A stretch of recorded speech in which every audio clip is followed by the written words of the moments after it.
God bless you, heart dwellers. Today is November the 9th, 2015, and boy, did I have a heck of a time getting into the message tonight. Wow. A little bit of a firestorm over here, Ezekiel and I. It seemed like it was raining demons, but we got through it, and the Lord had a very relevant message and a follow-up to the messages that He's given us over the last 2 days. So as I came into prayer, after worship, the Lord said, trials and sufferings are your lot on earth.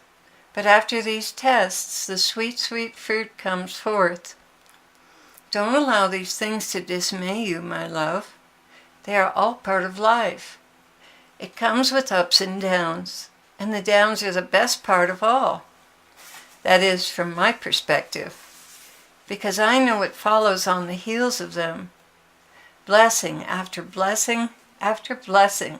And I thought, oh boy, you definitely have a different perspective, Lord. He continued, too many of my children become discouraged with trials.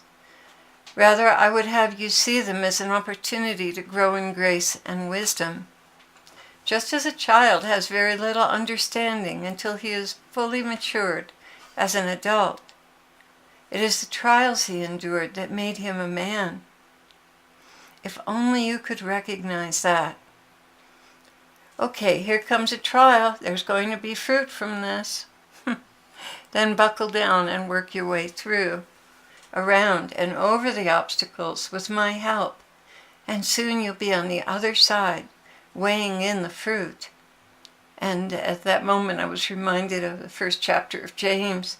Consider it pure joy, my brothers and sisters, whenever you face trials of many kinds, because you know that the testing of your faith produces perseverance. Let perseverance finish its work, so that you may be mature and complete, not lacking in anything. Blessed is the one who perseveres under trial, because having stood the test, that person will receive the crown of life that the Lord has promised to those who love Him. That's James 1. Lord, they just aren't any fun. It seemed like it was raining demons over here for a while. Yes, they come at you from many different directions, but you stood the test and persevered, and now we're together with no one to molest us. I'm sorry, Lord, my attitude is not the best right now. It will get better. Enter into my rest. Cease your striving. I am right here before you. You don't have to strain to see and hear me. Rather, you need to let go and enter into that sweet place of rest. Have you noticed yet? When you are worshiping, it's the times when you lose yourself in worship that you begin to see me. All of a sudden, I'm there, smiling at you. So happy to see you entering into my presence with thanksgiving and praise in your heart. All seems full of light, and then suddenly you see my face and I'm smiling, always smiling at you as you recognize me. It's when you lose yourself in praise and worship that your eyes are opened by grace. So many strain to see me. If only they would just worship or respond to that sweet tap on their shoulder and allow me to bring them to the banqueting table of my heart. Oh, it would be so much easier. In this world you strive to do everything. In heaven you let go and enter in. The dynamics are so different. Learning to let go is part of trust, and trust grows with maturity as you see how I always provide for you. And it is in the reading of my word that faith is nurtured and the foundation is laid to believe that I am good. All that I have for you is good, and that I will never forsake you or leave you on your own. How foolish it is for those in the world who choose to do it their way, on their own, without my help. Little do they realize that there's nothing good in their being that I did not plant there, and that even when they think it is their ability that accomplishes things, still it is my grace that gave them access to that ability.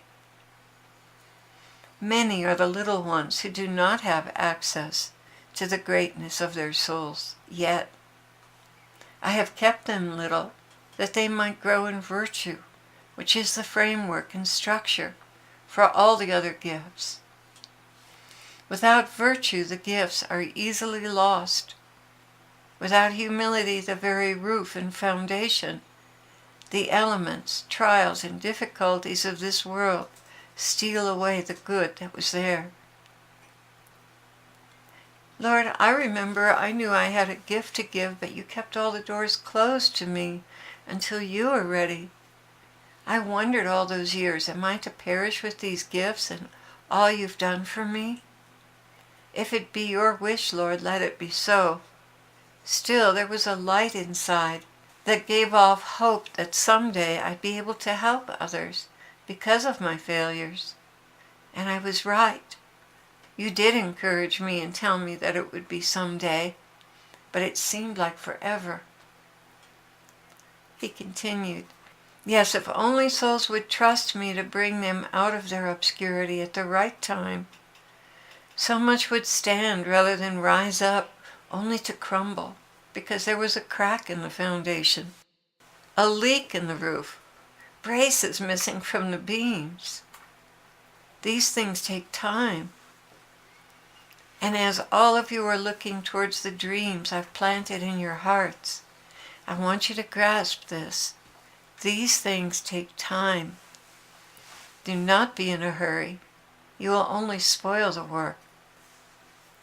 The enemy insinuates that you must rush, because there's so little time. But in reality, this life and the next will be seamlessly joined, and your journey will never end.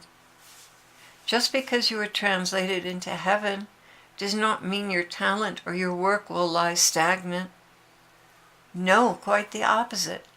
It will be supernaturally vitalized and reach even more souls. But you must be patient to see that. This misconception and lack of understanding of the seamlessness of passing from earth to heaven is a major lie the enemy uses to get you to act prematurely or to get you to push and strive. Gotta get it done, no more time, gotta hurry, push. It simply is not true.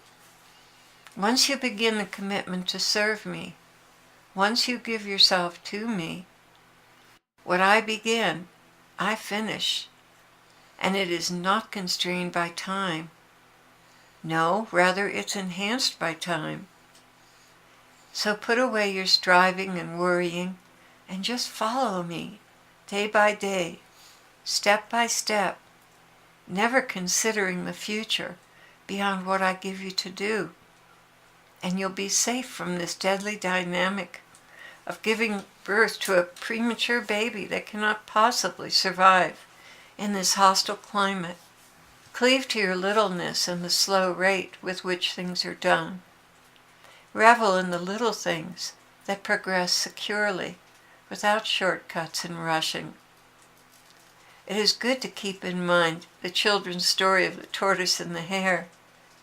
The tortoise plodded along slowly with his eye on the finish line, knowing that he couldn't race ahead to the finish line. He just plodded hour after hour. The hare, thinking that he could run quickly and easily to the finish line, started running circles around him.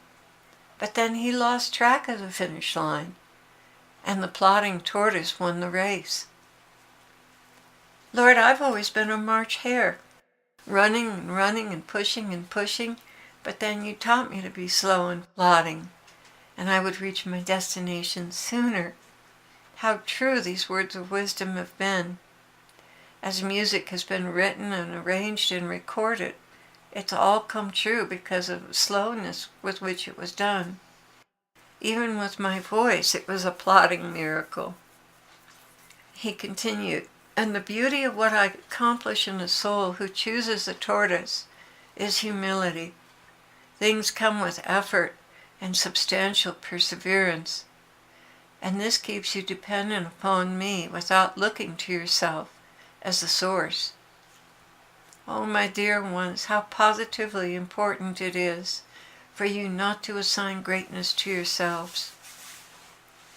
I alone am great, and what I accomplish in you is great. And as long as you don't lose sight of that, Satan cannot steal the wonderful things that we have accomplished together. It is only when you take the reins and run ahead of me that you are bound for disaster and failure. So I have shared this lesson with you because I need you to see in reality what you begin on earth will not end the day of the rapture. Rather, it will continue on with the boost of supernatural giftings in heaven. Those notes you couldn't carry, that math equation you just couldn't master, the shading that just never looked right, the chords you couldn't manage on the piano, and the design that eluded you, people skills and management, so many areas of your lives will burst into prosperity and come with ease once you have left this earth that is staggering with opposition. So do not fret over time. Time belongs to me and my eternity. Be encouraged. Take your time. Enjoy the journey. It's a seamless journey, and we'll complete it in heaven.